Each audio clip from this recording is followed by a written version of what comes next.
అందరికీ నమస్కారం. నా పేరు doctor Neeraja, consultant physician, Neeraja multi speciality hospital, Bhadrachalam. ఇవాళ మన దగ్గరకు ఒక పేషెంట్ వచ్చారు.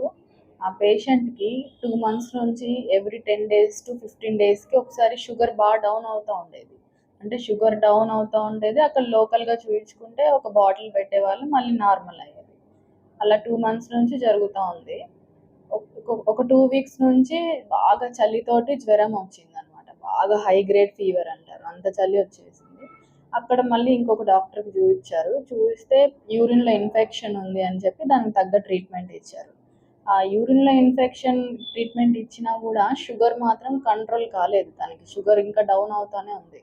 అప్పుడు ఆ పేషెంట్ మళ్ళీ మన దగ్గరకు వచ్చారు. నేను ప్రాపర్గా ఆ పేషెంట్కి ఏమైంది అని చెక్ చేస్తే ఆమెకి ఒక యూరేటర్ అని ఉంటుంది, అంటే కిడ్నీ కింద అక్కడ పెద్ద రాయి ఉంటుంది, 10 mm రాయి ఉంది. అది యూరిన్ పోకుండా అడ్డుపడుతూ ఉంది. దానివల్ల కిడ్నీ అంతా చీము, బాగా ఇన్ఫెక్షన్ వచ్చేసింది. పయోనెఫ్రైటిస్ అంటారు, పయోనెఫ్రోసిస్ అంటారు. అంటే కిడ్నీ మొత్తం చీము కట్టింది. అంటే బాగా ఇన్ఫెక్షన్ ఎక్కువ ఉండడం వల్ల ఆ పేషెంట్కి ఊరికే షుగర్ అనేది డౌన్ అవుతూ ఉండేది. సో ఆ పేషెంట్కి యూరెట్రిక్ స్టెంట్ వేయించి ప్రాపర్ యాంటీబయాటిక్స్ పెట్టి ఆ పేషెంట్ని ప్రాపర్గా డిశ్చార్జ్ చేశాము. ఇప్పుడు షుగర్ లెవెల్స్ అనేది ఆ పేషెంట్కి కంట్రోల్లో ఉన్నాయి.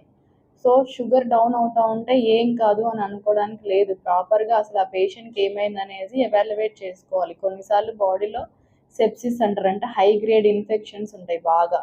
ఆ ఇన్ఫెక్షన్ ఎక్కడుంది, ఆ సోర్స్ ఏంటి కనుక్కొని దానికి తగ్గ ట్రీట్మెంట్ తీసుకోవాలి. Thank you.